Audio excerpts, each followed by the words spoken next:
NEET 2025 এর current ইলেকট্রিসিটির এই প্রবলেমটা এখন আমরা সলভ করব। তো প্রবলেম কি বলছে দেখতেই পাচ্ছ ডায়াগ্রামে, কি জিজ্ঞেস করেছে যে ব্যাটারির ভেতর দিয়ে মানে এই ব্রাঞ্চটা দিয়ে কত কারেন্ট ফ্লো হচ্ছে। তো সেটা করার জন্য দেখে লোকজন তো ভয় টয় পেয়ে গেছিল, যেটুকু খবর পেলাম। বাট আমি যদি একটু ছোট্ট করে মডিফাই করে দিই না, তাহলে লোকে চিনতে পারবে স্যার এটা সেই সার্কিট। ইয়েস মেরে দোস্ত। তো দেখা যাক, আমি ছোট্ট করে মডিফাই করে বানাচ্ছি এটা।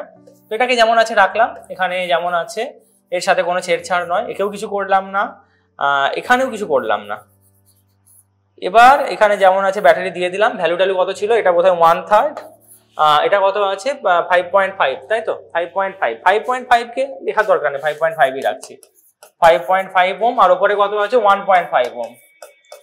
তো এটা ভাই সাহেব আমার বলার অপেক্ষা রাখে না যে এই তিনজন কিসে আছে, এই তিনটা। হ্যাঁ, ব্যাটারি আগে পরে যায় আসে না, এটা কিন্তু ফ্যাক্ট। একটা পার্টিকুলার ব্রাঞ্চের জন্য ব্যাটারিকে আগে লিখলাম কি রেজিস্ট্যান্সকে উপরে রাখলাম, ইট ডাজন্ট ম্যাটার, কারণ ড্রপ একই থাকে।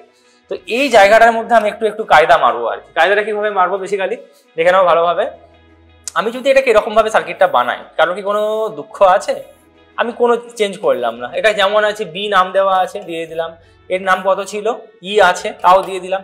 কারণ ভাই সাহেব এটা তো এটা একটা তো একই তো ব্যাপার, তার দিয়ে জয়েন করা আছে মানে আমি দুটোকে যদি জয়েন করে দিই এরকম ভাবে লাগিয়ে দিই মুখটা, এই দুটোকেও যদি চিপে দিই দিয়ে এরকম ভাবে যদি দুমড়ে দিই দুই সাইড দিয়ে, তাহলে তো এরকম ভাবে ফুলে যাবে এটা। তাহলে মাঝে কত আছে, মাঝে কত থাকবে, এই জাংশনটা হবে ডি আর এই জাংশনটা হবে এ। দেখো একদম পারফেক্ট, আর কিছু নেই। এখানে কত আছে 5, ওদিকে কত আছে 2.5, আর এদিকে নিচে কত আছে, এদিকে আছে 3, আর এদিকে কত আছে, এদিকে আছে 1.5, আর মিডিলটাই কত ছিল 6। তো ভাই সাহ বেহেন সাহ কুচভি, এটা সব থেকে ইজি, চোখে দেখেই বোঝা যাচ্ছে এটা একটা হুইস্টন ব্রিজের মতো দেখতে।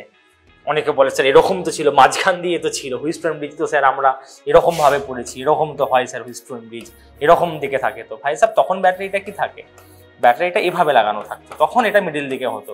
আর ব্যাপারটা একই, যেটাতে ওই R5 নামক যে রেজিস্টার ও যেটাতে থাকবে মানে যে দুটো এন্ডে থাকবে তার বিপরীত এন্ডে যদি ব্যাটারি থাকে তাহলে কি ভাবতে পারি আমরা ওটা একটা হুইস্টন ব্রিজ। দেখো এখানে এটাই আছে, এটাকে ঘুরিয়ে দিয়েছে এরকম ভাবে। একটা জিনিসকে ঘুরিয়ে দিলে যদি চিনতে না পারো তাহলে তো কেউ যদি পছন্দ মতো ড্রেস চেঞ্জ করে তাকে তো জীবনে খুঁজেই পাবে না ভিড়ের মধ্যে থেকে। এটাই তো রয়েছে, একই তো জিনিস ভাই সাহেব, চাপ নেওয়ার কোনো কারণ নেই, সস্তার জিনিস একদমই এইরকমটাই। এটা তো ঘুরিয়ে দিলে তো তার মিনিং বদলে যাবে না, মানুষটা তার বদলে যাবে না, না ঘুরিয়ে দিলে। তো ঠিক আছে, তো এটা দেখা যাক এবার হুইস্টন ব্রিজ নাকি। হুইস্টন ব্রিজের জন্য কি কনসেপ্ট স্যার, আমরা তো জানি R1/R2 = R3/R4, ঠিক আছে ফাইন, বাট অত চাপ করে রেশিও করে সময় নষ্ট করার কি মানে? সিম্পল বিপরীত যে বাহুগুলো আছে, অপোজিট যে সাইডগুলো আছে, ওদের প্রোডাক্ট করবো আমরা। তো ওদের প্রোডাক্ট যদি সেম থাকে তাহলে কি বলবো, it is balanced Wheatstone bridge. আর যদি সেম না থাকে তাহলে কি বলবো, unbalanced. And you know balanced হলে কি হয়, এই মাঝেরটা দিয়ে কোনো কারেন্ট পাস করে না, আর আনব্যালেন্সড হলে কি হবে, তখন ওটা দিয়ে কারেন্ট যাবে। তো সেটাকে আমরা সলভ করার, যদিও সেটা এই টপিকে ইনক্লুড নয়, তো আমরা সবার প্রথমে দেখে নিই যে ব্যালেন্স কি আনব্যালেন্স। তো অপোজিট সাইডে কত আছে 5 আছে আর 1.6, তাহলে 5 × 1.5 6 না, তাহলে 1.5 করলে কত হয় 7.5। তাহলে এদের যা প্রোডাক্ট আছে 7.5, আর এটাও কত হবে, ও হো কি মজা, 3 × 2.5, এটাও কত আসলো 7.5। তাহলে কি বুঝলাম, যারা রেশিও নিয়ে করে তারা রেশিও নিয়ে করবে, একই আনসার আসবে ভাই সাহেব। বাট ইজি হয় কোনটা নিয়ে, এই সাইডের প্রোডাক্ট আর এই সাইডের প্রোডাক্ট, মানে অপোজিট সাইডগুলোর যদি প্রোডাক্ট সেম হয় তাহলেই কি হয়ে যাবে, ওটা ব্যালেন্সড হুইস্টন ব্রিজ। তো তাই হয়েছে এই ক্ষেত্রে। তাহলে আমরা কি বুঝলাম, যে মাঝেরটা দিয়ে কোনো কারেন্ট যাবে না। তো যার কোনো এহমিয়ত নেই, যার কোনো ভ্যালু নেই, তাকে রাখা না রাখা দুটোই সমান। স্বার্থের দুনিয়া আজকালকার দিনের, যার কাজ ফুরিয়ে যাবে তাকে কি করে, হাঁটিয়ে দেবে, তাকে আর পাত্তাই দেবে না, ফোনও করবে না। যতদিন দরকার ছিল ততদিন রেখেছিল, দরকার মিটে গেছে, আউট অফ মাইন্ড হয়ে গেছে। তো এখানে 6 এর ভেতর দিয়ে যেহেতু কোনো কারেন্ট যাচ্ছে না, যেহেতু এটা একটা ব্যালেন্স হুইস্টন ব্রিজ, তাহলে কি হবে, ওকে রাখা না রাখা দুটোই সমান, তো ওকে সরিয়ে দেওয়া হলো। তাই এখন যদি ওকে সরিয়ে দেওয়া হয়, আমি একদম তো মুছেই দিচ্ছি, একদম মুছে সরিয়ে দেওয়া হলো, ওকে নেই আর, ও ওখানে খতম, বাই টাটা হয়ে গেছে। তাই এটা যদি হয়ে যায়, এবার ধরো এখান থেকে যে কারেন্ট আসবে ব্যাটারি থেকে এখান থেকে কিছু একটা কারেন্ট আসবে, আমি জানি না কত আসবে, যে কারেন্ট আসবে এটা দিয়ে যে কারেন্ট যাবে, এটা দিয়ে সে একই কারেন্ট যাবে। আবার এটা দিয়ে যদি I1 ধরে দিচ্ছি I1, তাহলে এটা দিয়েও I1, এটা দিয়েও কত I1, আর আমরা কি জানি কারেন্ট যদি সেম থাকে তাহলে তারা সিরিজ কম্বিনেশনে হয়, আর কারেন্ট যদি আলাদা হয়, যদি এন্ড গুলো সেম থাকে তাহলে তারা প্যারালাল কম্বিনেশনে হয়। তাহলে এটুকু আমি দেখে নিলাম যে 1.5 আর 2.5 এর জন্য কি আছে, কারেন্ট সেম আছে। কারেন্ট সেম আছে মানে ওরা কোন কম্বিনেশনে আছে, সিরিজ। সিরিজ মানে কি করব, পাতি দুটোকে আমি অ্যাড করে দেবো, পাতি। তাহলে 1.5 আর 2.5 কে অ্যাড করলে কত হয়, 4 হবে। তাহলে এই জায়গাটাকে আমি কি করব, মুছে দিয়ে কত লিখবো, একটা জাস্ট 4 ওহম বসিয়ে দেবো। কত করবো বস, এখানটাতে একটা আমি জাস্ট কত বসিয়ে দেবো, 4 ওহম বসিয়ে দেবো। একই রকম ভাবে এখানে ধরো I2 কারেন্ট ঢুকেছিল, এটা দিয়েও I2 কারেন্ট, এটা দিয়েও কত কারেন্ট, I2 কারেন্ট। তাহলে এদের দুজনের জন্য আবার কি আছে, কারেন্ট সেম আছে। তাহলে 3 আর 5 ও আবার কিসে আছে, 3 আর 5 ও আবার সিরিজে আছে। সিরিজে থাকলে কত হবে, 5 + 3 8 ওহম হবে। ওকে, তাহলে এটাকে মুছে দিয়ে কত লিখবো, একটা আমি 8 ওহম বসিয়ে দেবো। ও হো হো, কি মজা। এই জায়গাটায় কত বসিয়ে দেবো, একটা 8 ওহমের রেজিস্টার।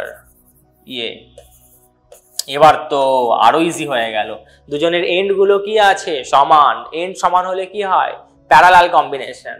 আর দুটো রেজিস্ট্যান্স প্যারালালে থাকলে ফর্মুলা, এটা তো আমি বলবো ডাইরেক্ট মনে রাখার জন্য, প্রোডাক্ট করো আর সেই প্রোডাক্টকে ওদের সাম দিয়ে ডিভাইড করো। তাহলে কত হয়, বেসিক্যালি যারা খেয়াল নেই ফর্মুলা তারা কত করবে, 1/4 প্লাস 1/8 করে এলসিএম করে নেবে। আর যারা জানে এটা এখান থেকেই আসে, বেসিক্যালি প্রোডাক্ট করলে কত হবে, 8 × 4/8 + 4, এই এলসিএম করে আসবে, তার জন্য না চিন্তা করার কোনো কারণ নেই। 32/12, তো সিম্পলিফাই করলে কত হচ্ছে, 8/3। ওকে, তাহলে এই দুজনকে মুছে দিয়ে আবার কত লিখবো, এখানটায় মুছে দিয়ে ওই জাংশনটার একপাশে কত লিখে দেবো, ওখানটায় লিখে দেবো একটা জাস্ট কত, 8/3। কত লিখবো এখানে, 8/3। এবার তো ভাই সাহেব খুবই ইজি হয়ে গেল। এবার একটাই সার্কিট হয়ে গেছে, এখানে I কারেন্ট, এর ভেতর দিয়েও I কারেন্ট, এর ভেতর দিয়েও I কারেন্ট, এর ভেতর দিয়েও একই কারেন্ট, সেম কারেন্ট। তো পুরো সার্কিট জুড়ে 4টে রেজিস্টারের ভেতর দিয়ে কি হচ্ছে, কারেন্ট সেম। তো কারেন্ট যদি সেম হয় তাহলে সেই সমস্ত রেজিস্ট্যান্স গুলো কোন কম্বিনেশনে থাকে, সিরিজ কম্বিনেশনে থাকে। তাহলে এখানে আমাদের 4 জন কিসে আছে, সিরিজে আছে। কে 4 জন, 8/3, 1/3, 5.5 আর 1.5। সবার প্রথমে এই দুটোকে অ্যাড করে নিই, তাহলে তো ইজি হবে। তাহলে 8/3 প্লাস 1/3 এলসিএম করলে কত হবে, 3 হবে এলসিএম, আর 9/3। ও হো, কি মজা, 3 হয়ে গেল। আর 5.5 আর 1.5 অ্যাড করলে কত হয়, 5.5 আর 0.5 এর 6 আর 1 এর 7। তাহলে 3 ছিল, তার সাথে কত অ্যাড হবে, ওখানে ওদের দুজনের জন্য কত হলো, 7। ও ভাই সাহেব 10 ওহম হয়ে গেল, কি মজা। তাহলে রেজিস্টার কত হলো। এখন যদি এটাকে আমি ইকুইভ্যালেন্ট বানাই, এখন একদম সবথেকে ইজিয়েস্ট ব্যাপার হয়ে গেছে। ব্যাটারিটা কত আছে, 5 ভোল্টের। তাহলে ব্যাটারি আছে 5 ভোল্টের, আর সব কটাকে এই 4টেকে হাটিয়ে দিয়ে কত লিখবো, আমি এই 4টেকে হাটিয়ে দিয়ে কত লিখবো, সবগুলোর জন্য ইকুইভ্যালেন্ট যেটা পেলাম সেটা লিখে দেবো। কত পেলাম ইকুইভ্যালেন্ট, 10 ওহম। তো 4টে রেজিস্টারকে যেখানে যেখানে ছিল পুরোটাকে হাটিয়ে দিয়ে কি করব, পুরোটাকে হাটিয়ে দিয়ে কি করব, জাস্ট একটা সিঙ্গেল রেজিস্টার দিয়ে দেবো, যার ভ্যালু কত হবে, 10 ওহম। আর ব্যাটারি কত হবে, 5 ভোল্ট। তাহলে কারেন্ট কত হবে ভাই সাহেব, I = V/R। ভি কত আছে, 5/10 মানে 0.5 অ্যাম্পিয়ার। তাহলে কত কারেন্ট যাবে পুরো এই ব্যাটারি দিয়ে, মানে এই সার্কিটটা দিয়ে। কোশ্চেন এটাই জিজ্ঞেস করেছে যে এই সার্কিটটা দিয়ে কত কারেন্ট যাবে, এগুলো জিজ্ঞেস করেনি কিন্তু। এগুলো করলে আবার কি, কোন ফর্মুলা মনে আছে, প্যারালালের কন্ডিশন কি করে বের করতে হয়, I1 = I2 = 1/R1 = 1/R2 দিয়ে ওই পার্টনারশিপ বিজনেস হতো না, দুজন বন্ধু টাকা লাগিয়েছে, এত টাকা এই রেশিওতে লাগিয়েছে, এত টাকা প্রফিট হলে কে কত করে ভাগ পাবে। তো সেই রকম ভাবে আবার কি করতে হবে, যে এটা দিয়ে স্যার কত কারেন্ট যাচ্ছে, এই ব্রাঞ্চে কত কারেন্ট যাচ্ছে, ওই ব্রাঞ্চে কত কারেন্ট যাচ্ছে, ওগুলো পর্যন্ত আমরা ক্যালকুলেট করতে পারবো। বাট এখানে কোশ্চেন অত কমপ্লিকেটেড কিছু জিজ্ঞেস করেনি, পাসিং থ্রু দ্য ব্যাটারি মানে এই কারেন্টটাই জিজ্ঞেস করেছে, যেটা কিনা মোট কারেন্ট। আর মোট কারেন্ট কত বেরিয়েছে আমাদের, 0.5 অ্যাম্পিয়ার। তাহলে কারেক্ট অপশন কত হবে, 0.5 ampere. Option C is correct.